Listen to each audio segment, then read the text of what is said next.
ያ ኡስታዝ ገለመሌ መስለህ ጀንጅነህ ቴሌግራም ላይ አሳምነህ በላሃቸው። አሁን አንተ ቻይና ለቻይና እየዞርክበት ቦርጭን ታሳድጋለህ። ስጣቸው ገንዘባቸውን፣ አይፈልጉም። በቃ 3 ዓመት ይፈጃል። 3 ዓመት ቁጭ ብለው ይጠብቁ ከአንተን ድርጅትክን እስክታቋቁም፣ አንተ ሀብትክን እስክታቋቁም፣ አንተ ሀብታም እስክትሆን። ከዛ የዛሬ ስንት ዓመት ልክ እንደ በእርዳታ እንደበላሃት ልጅ የዛሬ 4 ዓመት የወሰድክባትን ብር ከ4 ዓመት በኋላ የዛሬ 4 ዓመት በነበረው ምንዛሬ እንደመለስክላት ልጅ እነሱንም የዛሬ ዓመት ነው የሰጡክ። ከ3 ዓመት በኋላ በ3 ዓመት ባለፈው ምንዛሬ በድሮ ምንዛሬ ልትሰጣቸው ነው እንዴ? እስከ መቼ ነው አንተ በሰው ላብና በድሃ ላብ የምትከብረው? አንተና መሰሎችክ እያንዳንዳችሁ ትጋለጣላችሁ። ጭራሽ ግሩፕ ላይ አስሯቸው ቴሌግራም ላይ እኔ ስናገር ዘሎ ሄደው ቴሌግራም ላይ እንዳይሉ ምንም አይነት አስተያየት እንዳይሰጡ ቆለፋቸው። አፍኖ ይዞ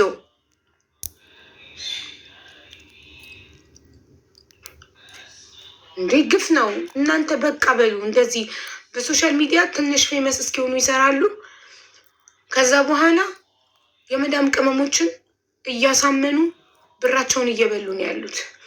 እያንዳንዱ ከአረብ ሀገር ገብቶ ድርጅት የከፈተ ሁላ በመዳም ቅመም ብር ነው። አሁን በቅርቡ ከሃይመኒታ ቀጥሎ ሌላም የሚጋለጥ ሌባ አለ።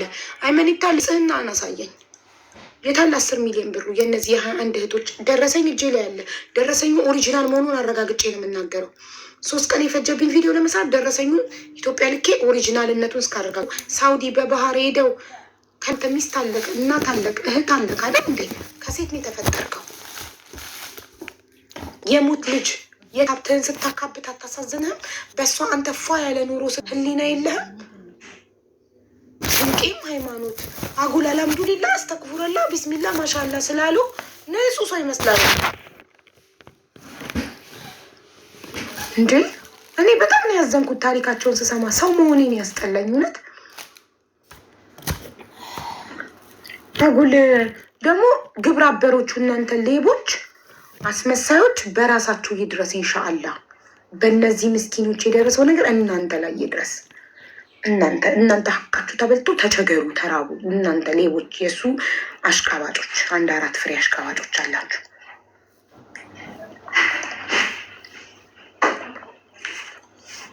ምንም አያመጡም፣ ድሃ ናቸው። ጠበቃ የመቅጠር አቅም አይኖራቸውም። ከኔ ጋር ፍርድ ቤት የሚመላለሱበት አቅም አይኖራቸውም። እኔን መክሰስ ሲሰለቻቸው እኔ ጠበቃ አለኝ፣ እኔ ሀብታም ነኝ። እነሱ ሲሰለቻቸው ልጃቸውን ለሰው ጥለው አረብ ሀገር ይሄዳሉ። ምን ያመጣሉ? ድሃ ምን ያመጣል? ድሃ ምንም አያመጣም እኮ ነው። ሁሉም እኮ ድሃ ላይ አቅሙን የሚያሳየው ድሃ ጠበቃ የመቅጠር አቅም የለውም። ድሃ ፍርድ ቤት የመመላለስ አቅም የለውም። ድሃ የተላለሰበት የታክሲ የወረቀት ሲያጣ ተስፋ ይቆርጥና ለፈጣሪው ሰጥቶ ህይወቱን ይቀጥላል። ምን ያመጣል ድሃ? ለዛ ነው ሁሉም ከድሃ አቅም ከሌለው እየመረጠ እየሄደ የሚበላው። በቅርቡ ደግሞ በጣም የምታከብሩት የምታካብዱለት ንጹህ ነው ሀቀኛ ነው የምትሉት ደግሞ ሲወጣ ደግሞ መረጃው ታያላችሁ። አዳሜ የምትከብረው ከአረብ ሀገር እየገባች ድርጅት የምትከፍተው በመዳም ቅመሞች ብር ነው። እናደራ ተዋቸው። የመዳም ቅመሞች እስኪ ራሳችሁን ችላችሁ ክፈቱ ድርጅት። እስኪ ከማንም ሳትለቅሙ የሜምበር ሳትሉ የምን ሳትሉ ተደራጁ ሳትሉ እስኪ ራሳችሁን ችላችሁ በራሳችሁ ብር ድርጅት ክፈቱ። በራሳችሁ እናንተም ደግሞ የመዳም ቅመሞች የመደራጀት ገለመል የሚባል ነገር እስካልተዋችሁ ድረስ መበላታችሁን እድሜያችሁን አረብ ሀገር ላይ መጨረሳችሁን አታቆሙ።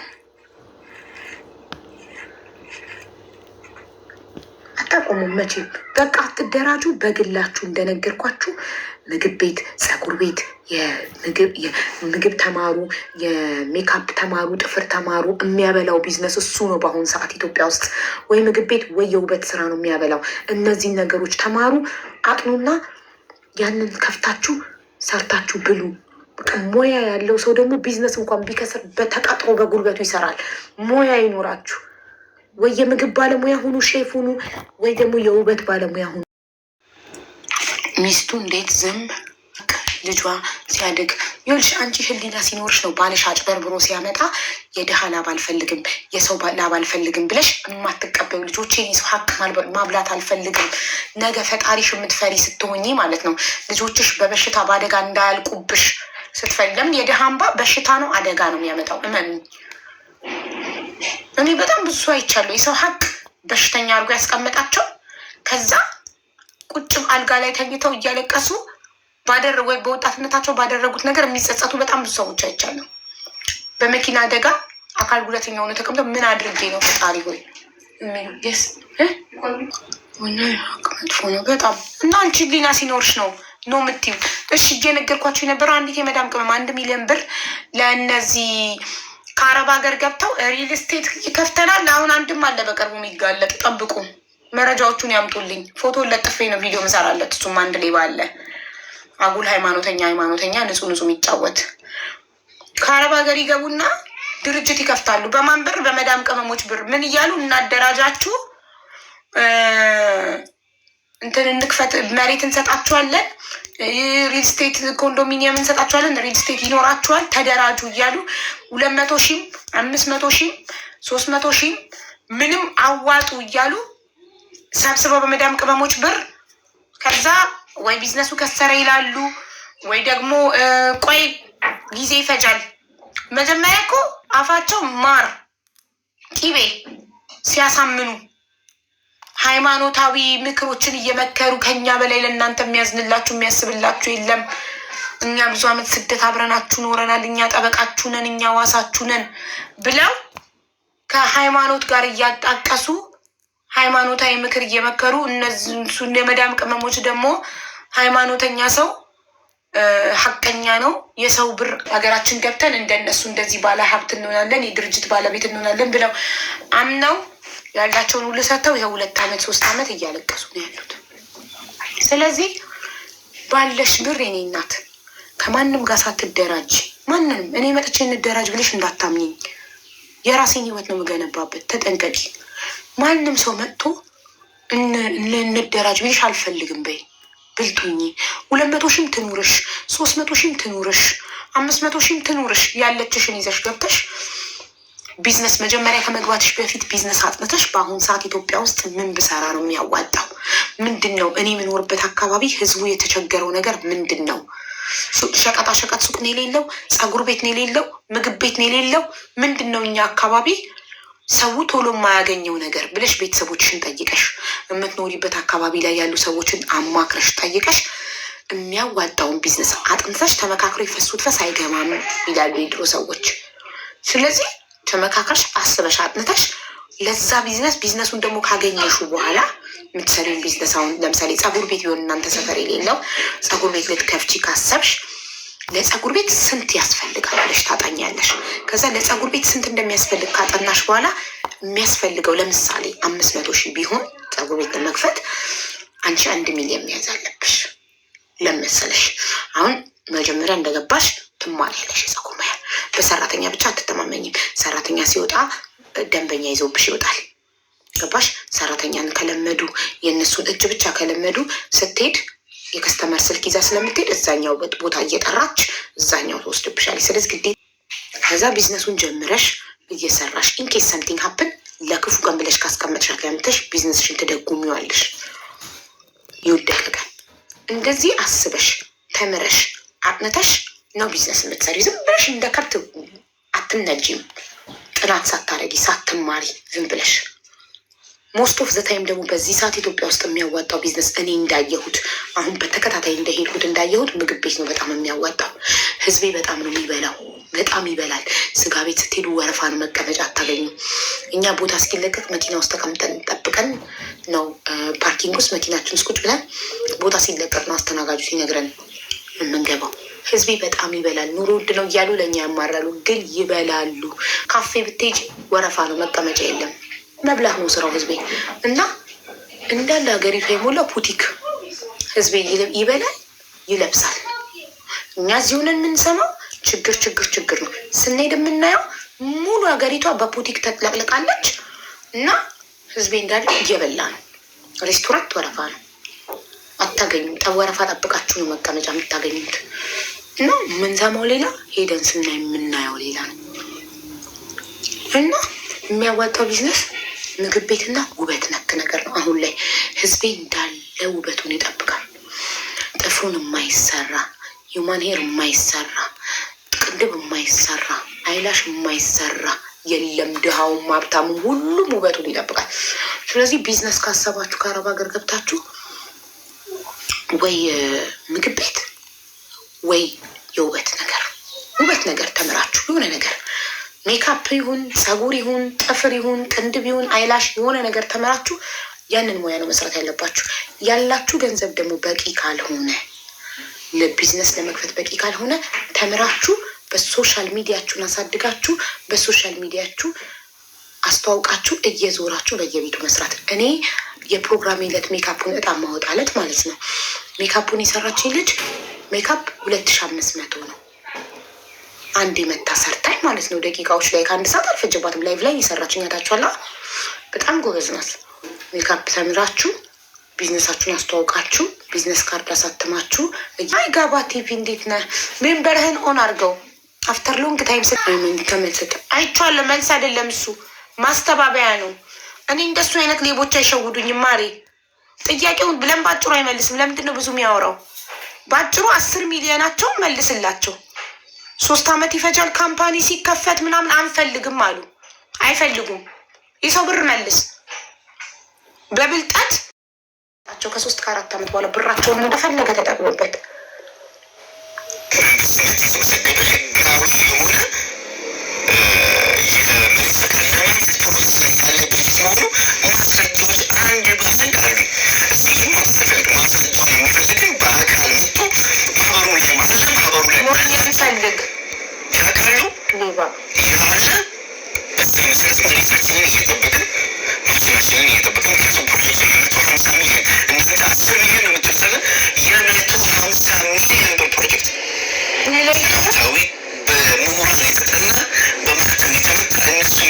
እንዲህ እያለ ነው የወላችሁ ያጭበረበራቸው በምሁራን በጠቢባን ገለመሌ እያለ ነው። ከታመመች ልጅ 300 ምናምን ሺህ ብር ያጭበረበረ ከታመመች ልጅ ፈጣሪውን ሳይፈራ 4 ዓመት ሙሉ ብሯን በልቶ ህዝብ ፊት ከተጋለጠ በኋላ የከፈለ ሰው አስቡት። 150 ሚሊዮን ሊያመጣ ነው። ለ10 ሚሊዮን ከሳውዲ ከመዳም ቅመሞች የተለቀመ ከ21 ሰው የተሰበሰበን የእጄ ላይ ደረሰኛለ። እሺ 150 ሚሊዮን ደፋር ነው። ግን 150 ሚሊዮን ብሎ መጸደቃል ፕሮጀክቱ። ቪዲዮ ደግሞ አይተው ሁለታማ ይመስሏቸው ደግሞ ሌሎች ሰዎች ጆይን እንዳይሉና እንዳይባሉ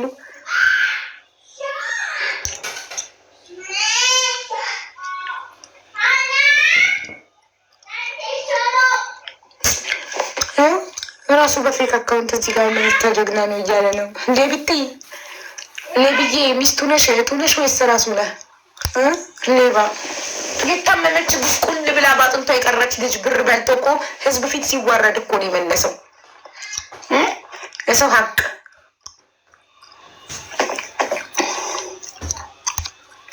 ሌባ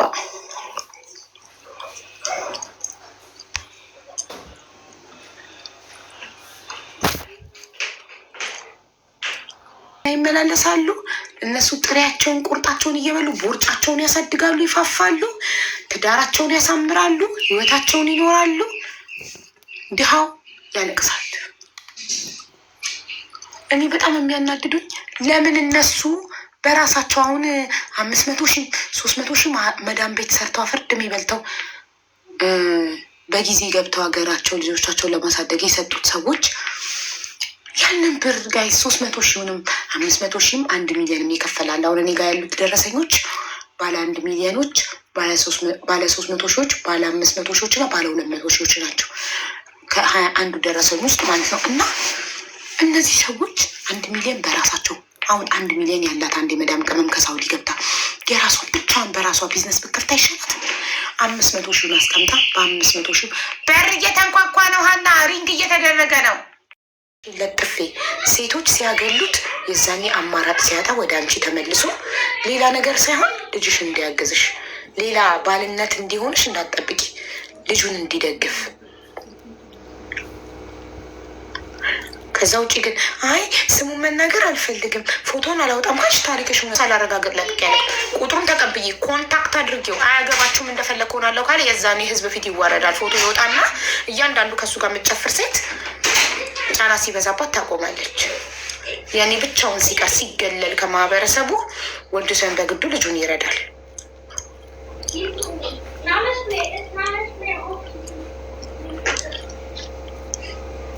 አንዷ የሃይማኖት ታህት የሆነ ነገር ብላ ጽፋ ነበር።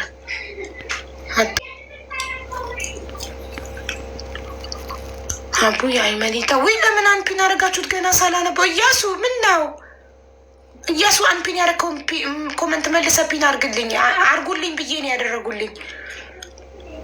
አቡ ሃይማኖት ታህት ትመሰክራለች። ይህንን በገዛ ፍቃዷ ለመግባት ትፈልጋለች። አቡ የሃይማኖት ታህት ትመሰክራለች። ይህንን በገዛ ፍቃዷ ለመግባት ትፈልጋለች። ኦኬ የምትመሰክረው ሃይማኖት ላይ ነው። ትምጣ።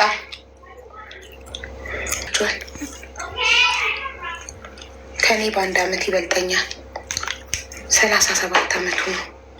ልጅ ነው ግን የሚጫወተው።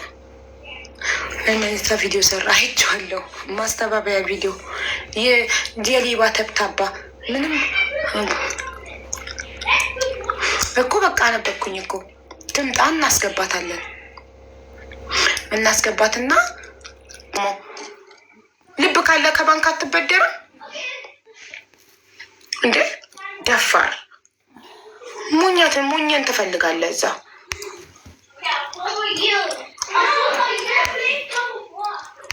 ምንም አያመጡም ብሎ እኮ ነው ያሉት። አረብ ሀገር ነው። ከአረብ ሀገር ገብተው እኔን ለመክሰስ ብዙ ብር ያስፈልጋቸዋል። ጠበቃ የመቅጠር አቅም የላቸውም። ፍርድ ቤት መመላለስ ይሰለቻቸዋል። ፍርድ ቤት ሲመላለሱ የሚበሉት የላቸውም። የቤት ኪራይ የሚከፍሉት የላቸውም። ድሃ ናቸው። ስለዚህ ምንም አባታቸው አያመጡም ብሎ እኮ ነው። አያችሁ ሰው ድሃ ላይ እንዴት እንደሚጠል። ሚዲያ ላይ ወጥቶ ጨዋጫዋ ይመስላል። ድሃ ላይ ግን ከኋላ እንዴት በቁም ስቅላቸው እንደሚጫወትበት ሚዲያ ላይ ኢማነኛ ሃይማኖተኛ የሚጫወት ሰው እያመናችሁ እኔ ምን አቃጠለኝ በእናንተ ብር እያመናችሁ። ግን ጋይስ ይህንን ማናስቆም ከሆነ ማናወግዝ ከሆነ ነገም ያም ሶሻል ሚዲያ ኢንፍሉዌንሰር ያም ሶሻል ሚዲያ ታዋቂ ነኝ ባይ እየመጣ እንትኖችን ሁሉ የአረብ ሀገር ስደተኞችን መቼም አውሮፓ የለም የተበላ አሜሪካ የለም እንዳለ አረብ ሀገር ነው። እንደ ጅል የሚታየው የአረብ ሀገር ማህበረሰብ ነው። የሚበላው ሁሌ የአረብ ሀገሩ ነው። እየመጣ አዳሚ የአረብ ሀገርን ሰው እየቦጠቦጠ እራሱ ይከብራል። ለምን? ምንም ስለማንል አውርተን ጸጥ ስለምንል ስለማናዋግዝ አይናቸውን አፍጥጠው ላይቫቸውን ሲከፍቱ ዝም ስለምንላቸው ትንሽ ተሳድበን ሲሰለቸን ስለምንተው ትንሽ ተሳድባችሁ ትተዋላችሁ ምን ታመጣላችሁ ይላሉ። ሶፍዬ እኔ ፍቅር እውነት ነው። ምን ታመጣላችሁ? ከመሳደብ ውጭ ምን አቅም አላችሁ ነው? ድሃ ናችሁ። ጠበቃ የመቅጠር አቅም የላችሁ። ድሃ አሸንፎ አያውቅም። ድሃ ሁሌ እንደተሸነፈ ነው። ሁሌ እጅ እንደሰጠ ነው። ስለዚህ ሌቦቹን መቆጣጠር ካቃተን እናንተን እንቆጣጠራችሁ። ብራችሁን ያዙ። እኛም ድምፅ መሆን እናቆማለን ከዚህ በኋላ እናንተ መበላት ማታቆሙ ከሆነ። ሌባው ፈጣጣ ሆኗል ዘንድሮ። በፈጣጣ ላይቫቸውን እየከፈቱ እኩል ይሰዳደባሉ። ሌቦች ከህዝቡ ጋር ከኮመንታተር ጋር እኩል ይሰዳደባሉ። አይናቸውን በጨው አጥበው መጥተው ከዛ እናንተም ሌባ ደፋር ምናምን ታደንቃላችሁ። ቦቲዝም ልጅ ጥሎብኝ እሱ ዱባይ እኮች አይደለችም። እቺ የሰው ኮመንት ኮፒ አድርጋ ነው። ኦሪጂናል የዚህ ጉዳይ ባለቤት ከመጣች እና ፎቶውን፣ ስሙን፣ ስልኩን የምትሰጠኝ ከሆነ አናግሬው ታሪኳ እውነት ከሆነ እስከ መጨረሻው ድምፅ እንሆናታለን። ስፔሻል የሆነ ልጅ ኢትዮጵያ ላይ ጥሎ ዱባይ ላይ ከሴት ጋር መንዘላዘል መጨፈር አይቻልም። አንድ ሴት እንዳትጠጋው ነው የምናደርገው። ፎቶውን ለጥፈን ቲክቶክ ላይ እናጥለቀልቀዋለን። አንድ ሴት ዱባይ ላይ እሱን አትጠጋም። አንድ ሴት ሊጠብስ ሲል ሂድ ልጅህን እርዳ መጀመሪያ ስፔሻል ኒድ ልጅህን አግዝ እያለች ሁሉም ሴት ፊት ስትነሳው የዛኔ ልጁን ያሳድጋል። እንደዚህ አይነትን ሰው እያዋረድን በግድ ልጁን እንዲረዳ ነው የምናደርገው። ተደብቆ አይቀራትም። እንደዚህ ኦቲዝም ልጅ ሚስታችሁ ላይ እየጣላችሁ ዱባይ ላይ ማንም አያውቀንም ብላችሁ መታችሁ ከሴት ጋር መንዘላዘል፣ ለሴት መጋበዝ ምናምን። ሴት ባዳ ሴት ከምትጋብዝ ለልጅክ ወተት አትልክም? ባዳ ሴት ክለብ ውስጥ ከምታበላ ከምታጠጣ ኢትዮጵያ ውስጥ ላለ ልጅክ አትልክም? እንደዚህ አይነት ሰዎችን እናዋርዳለን። አቡን ግፌት ለመክፈት ስንት ይፈጃል? መኪያዬ እንደ አካባቢሽ ነው። አካባቢሽ ላይ ጥናት አድርጊ። የምትኖሪበት አካባቢ ይወስነዋል። አካባቢሽ ላይ ክራይ ስንት ነው? እያንዳንዱ ቦታ ይለያያል። ስለዚህ አንቺ የምትኖሪበት ቦታ ሄደሽ ልትከፍቺ ምግብ ቤት ያሰብሽበት ቦታ ላይ ነው ጥናት